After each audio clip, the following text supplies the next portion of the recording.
नमस्कार। आज की हमारी कहानी है दो दिलों का बंधन। रात्रि की बेला में खिड़की से झांकता चांद रजनी को बहुत ही प्यारा लग रहा था। रजनी आज खुश थी, बहुत खुश, और अपने आप से ही बातें कर रही थी। ए चांद, काश मैं तुझ में समा जाती। ए रात, कभी तू कितनी बैरागी लगती थी, पर आज तो जी चाहता है कि बस तू यहीं थम जा, कहीं न जा। रजनी को राकेश से हमेशा शिकायत रही कि वो उसे प्यार नहीं करती। रजनी के दिल में इस बात की हमेशा कसक बनी रही, क्योंकि उसके हिसाब से उन्होंने कभी घुटनों के बल बैठकर, सर झुकाकर, एक हाथ को पीछे रखकर, हाथ में सुर्ख गुलाब लेकर उसके सामने वो 3 जादुई अल्फाज नहीं बोले थे जो रजनी को प्यार का एहसास कराते। राकेश के दोस्त नीलेश भी तो उसी के उम्र के थे, पर वह अपनी पत्नी से कितना प्यार करते थे। कहीं भी जाते तो दोनों पति पत्नी एक जैसे ही रंग के कपड़े पहनते। नीलेश एक पल के लिए भी निशा का हाथ नहीं छोड़ते थे। फिल्मी अभिनेता और अभिनेत्री की तरह एक दूसरे की आंखों में आंखें डाले दोनों अपनी ही दुनिया में खोए रहते। तोता मैना की जोड़ी थी उनकी। प्रेम विवाह हुआ था उनका। परिवार वालों ने बहुत विरोध किया था, पर अंत में सब ठीक हो गया। उसे भी तो ऐसा ही प्रेम चाहिए था जो उसे टूट कर चाहे। पर राकेश ने रजनी के कभी कंधे पर हाथ रखकर फोटो तक नहीं खिंचवाई थी। वह जीवन भर पति में प्रेमी की तलाश करती रही, पर उसे वह कहीं न मिला। उसे मिला तो सिर्फ राकेश, उसका पति।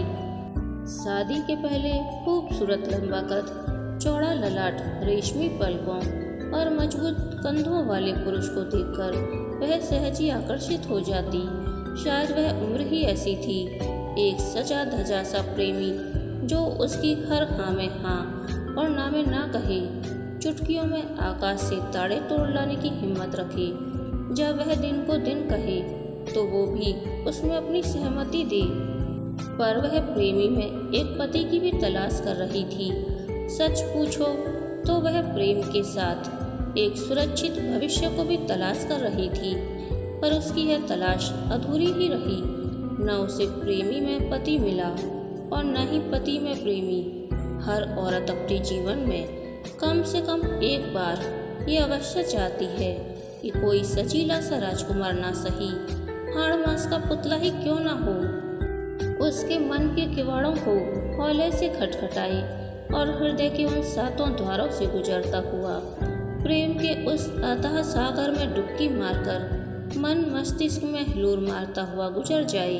पर हर व्यक्ति के जीवन में खटखटाने वाले वो मजबूत हाथ नसीब हों जरूरी तो नहीं। हो सकता है वो किवाड़ उंगलियों के स्पर्श से अछूते रह जाएं।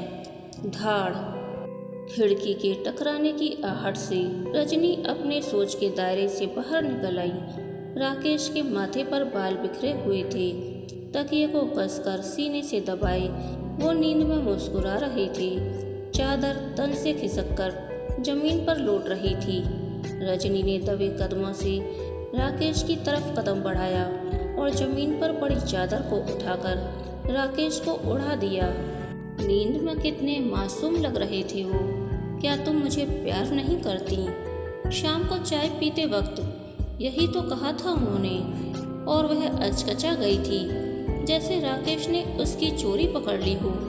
आज शाम को वह फिर शिकायतों का पुलिंदा खोलकर बैठ गई थी। निशा ने उसे फोन पर बताया था नीलेश ने वैलेंटाइन डे पर उसे कितने सारे उपहार दिए। हर रोज एक नया उपहार लेकर वह उसे चौंका देते। 14 तारीख को तो उन्होंने शहर के महंगे होटल में उसे कैंडल लाइट डिनर देकर आश्चर्य में ही डाल दिया था। रजनी कितना कसमसाई थी। ये अंग्रेजों के चौंचले हैं, तुम भी किन झमेलों की बात करती हो? राकेश की बात सुनकर रजनी चिढ़ गई थी। आपसे तो कुछ भी कहना बेकार है। नीलेश अपनी पत्नी से कितना प्यार करते हैं, पर क्या निशा भी? राकेश की बात सुन रजनी चौंक गई थी। रजनी, मैं निशा को आज से नहीं बहुत पहले से जानता हूँ। जब उन दोनों की शादी भी नहीं हुई थी। जानती हो रजनी, निशा नीलेश के इस बेपरवाह व्यवहार से बहुत परेशान है। हर समय सरप्राइज के नाम पर पैसा पानी की तरह बहाना उसे भी पसंद नहीं, पर नीलेश का मन रखने के लिए वो खुश होने का नाटक कर देती है। पर वो आज भी प्रेमी बनकर ही जी रहा है। पति और पिता तो वह बन ही नहीं पाया। बचत के नाम पर ठन ठन गोपाल है। वो कल की तो आज तक उसने सोची ही नहीं। वो आज में जीता है, भले ही उसका आज कल पर कितना भारी ही क्यों ना पड़ जाए। बच्चे बड़े हो रहे हैं, उनका भी भविष्य पर नहीं। घर और गाड़ी की EMI अभी कटी नहीं है और वो शहर के बीचों बीच मकान खरीदने की सोच रहा है। ये बात तो नीलेश ने यहीं घर पर कही थी। तुम्हें याद है उसने क्या कहा था? ये बात निशा को पता न चले। मैं उसे उसके जन्मदिन पर उपहार में देना चाहता हूँ। आज मकान की बात थी तब वो निशा से छिपा रहा है, पर पता नहीं वो कल और क्या क्या छिपाएगा। या ये भी हो सकता है आज तक छिपाता रहा होगा। राकेश की बात सुन रजनी सोच में डूब गई। रजनी, न हमेशा प्रेमी बनकर कब तक रहा जा सकता है? कभी तो पति या पिता बनकर अपनी जिम्मेदारियां भी समझनी होंगी। एक बात बताओ, तुम मुझसे प्यार करती हो? राकेश की बात सुन रजनी अचकचा गई, जैसे उसकी चोरी पकड़ी गई हो। शायद तुम्हारे पास आज इस बात का कोई जवाब नहीं, पर मुझे पता है तुम मुझसे बहुत प्यार करती हो। हाँ, ये बात अलग है कि ये प्यार रोमियो जूलियट वाला नहीं, हीर रांझा वाला भी नहीं, और ना ही लैला मजनू वाला ही है। पर मैं ये यकीन से कह सकता हूँ कि तुम मुझसे प्यार करती हो। रजनी मंत्रमुग्ध सी राकेश की बात सुन रही थी। ऑफिस जाते वक्त मेरे बिना कुछ कहे गुसल खाने में तौलिया, बेड पर रुमाल, मोजे, कपड़े और फाइल रखने वाली तुम ही हो ना। घड़ी की सुई पर डाइनिंग टेबल पर नाश्ता रखने वाली तुम हो। पराठे थोड़े ठंडे, चाय एकदम गर्म और पानी हल्का गुनगुना का ध्यान रखने वाली तुम ही हो ना। शाम को ऑफिस से लौटते वक्त जरा सी देर होने पर तुम्हारे मन की चिंता तुम्हें दरवाजे से गेट तक ले जाती है। मायके जाने के 4 दिन पहले से ही तुम सूखे नाश्ते बनाने लगती हो कि अगर कहीं मुझे भूख लगे तब मैं क्या करूँगा। जबकि जानती हो तुम जब घर पर भी होती हो मैं खुद कभी अपने हाथ से उठाकर ये सब नहीं लेता।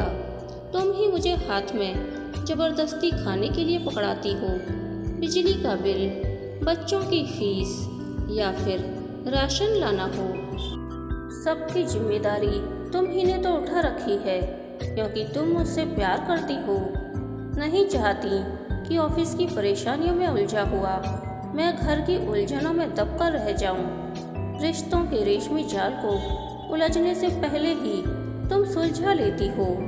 माँ सही कहती थी, माता पिता द्वारा तय की हुई शादी में प्यार शादी के पहले नहीं बाद में होता है। रजनी एकटक राकेश को देख रही थी। राकेश ने कितनी सरलता से रजनी के प्यार को समझ लिया था, पर क्या उसने भी?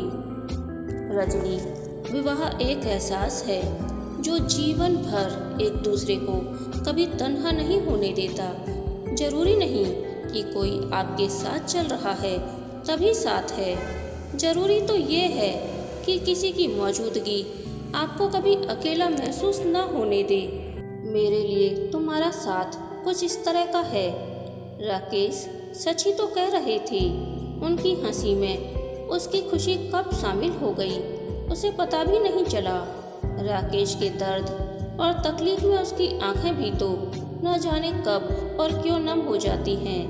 उनके आंसू उसकी पलकों पर आकर आखिर क्यों ठहर जाते हैं? ये बस एक विश्वास है जो आपको कभी कमज़ोर नहीं पड़ने देता। बस एक एहसास जो 2 लोगों को आपस में जोड़े रखता है। हमारे बीच प्रेम नहीं था, पर ऐसा कुछ तो था जिसने हमें इतने सालों से बांधे रखा हुआ था। एक ऐसा बंधन जो खुशी में मजबूत और दर्द में और अधिक मजबूत हो जाता था। आज न जाने क्यों रजनी को टूटे हुए सपनों और आकांक्षाओं की किरचन से चुभन महसूस नहीं हो रही थी। मन का उजास न जाने कब चुपके से उसके चेहरे पर पसर गया। आज सही मायने में उसे अपनी शादी का मतलब समझ आ गया था। शादी दो दिलों का बंधन है। दिलों के प्यार का एहसास आज समझ आ गया था। कहानी के अंत तक बने रहने के लिए धन्यवाद। यह कहानी आपको कैसी लगी प्लीज़ कमेंट करके बताइए।